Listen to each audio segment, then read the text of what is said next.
Hello and welcome to my workshop, or bomb site, whichever one you go for. My name's Henry and today we're going to begin the first episode of the restoration of this Dodge Brothers delivery van. Now you're probably wondering what exactly it is you're looking at and why perhaps it doesn't look much like a delivery van at all at the moment. The reason for this is we have actually already begun stripping this van down to prepare it for restoration, and unfortunately we haven't done that on video. We have a few photos which I'm going to show you in a minute that will explain to you exactly what we've been doing with this van since we got it about 2 years ago.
Brakes line, brakes are very comfortable. I'll go right.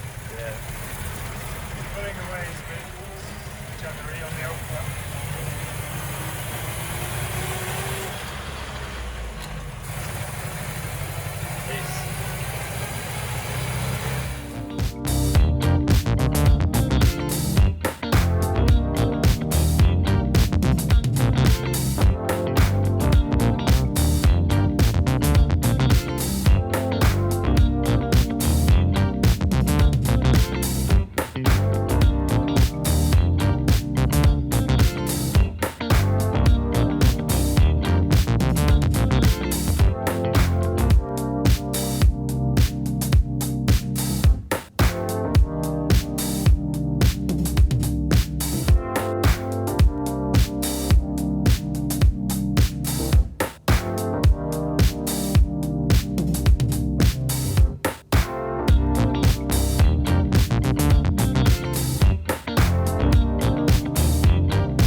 About a week ago, this was still actually a road-going vehicle, believe it or not, but we decided that actually it was about time to start doing some work on it.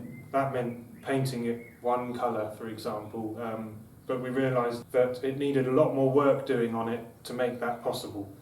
So here we are, having stripped quite a few panels off already.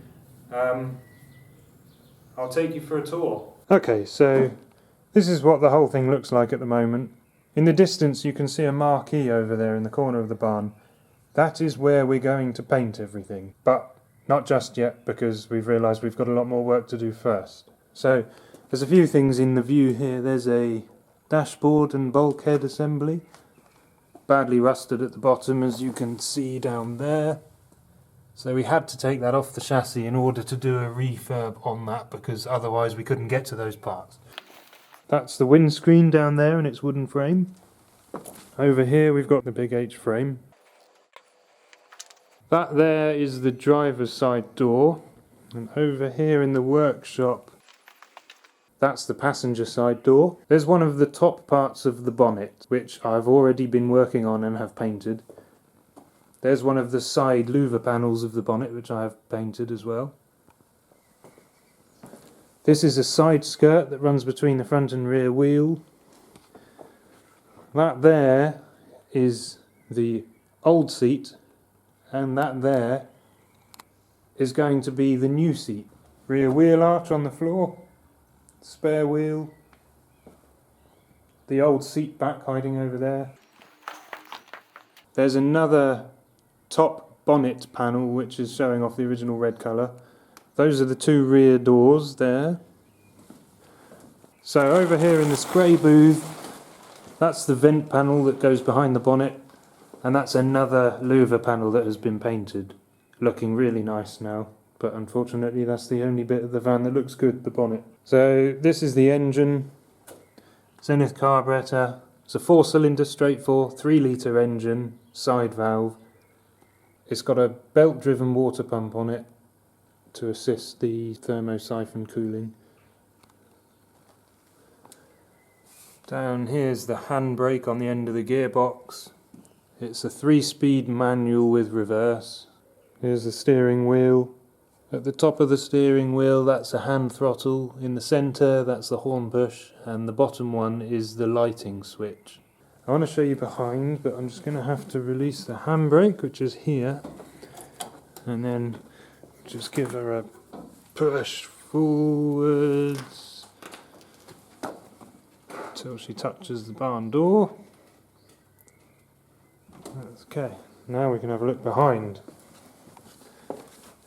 So this is one of the side steps that used to be fitted under the back. That's the fuel tank, and up here is the fun part, right in the dark under that electrical box. That is the fuel gauge. Not very useful given that it's at the back of the truck and you can't see it because it's that far under the bodywork. Here's some of the nice things on the inside. The wooden floor, which you can see under all the mess, just about intact, apart from this bit here which needs some looking at because there's a chassis member underneath that's collapsed. And then the roof, which is just beautiful, and it's in really good condition, so that is going to stay for sure. The sides, however, have been kind of modernised by the previous owner. He's used far too much silicone and things like that on all the edges and joints, which is really annoying because we've got to find a way of getting them all off and try and make them look a bit more period like that, because it doesn't suit the style. These louver panels have had quite a lot of work done. I'm going to show you a few photos of what we've been up to, but they have been inside that machine over there, the sandblaster, and for hours and hours and hours I sandblasted them back to bare metal, and then I primed them like that, and they've had all the rust treated and filled and they look absolutely brilliant now. I can't wait to put the top coat on. I'm just going to show you a quick photo of what the top coat looks like, just so you get an idea. Right, so the next step is to get that side skirt off so that it matches what I've done on the passenger side. The only thing holding it on under here, you see those screws all the way up there? On the passenger side they were hex bolts, on this side they're flathead screwdriver bolts. So wish me luck, because those aren't going to come out easy.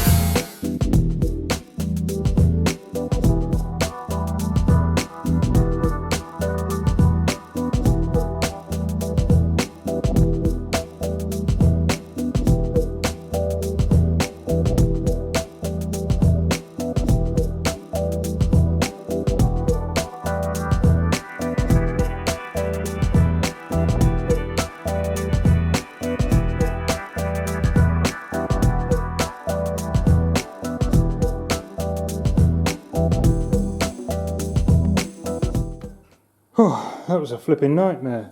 Got there in the end. There it is on the floor.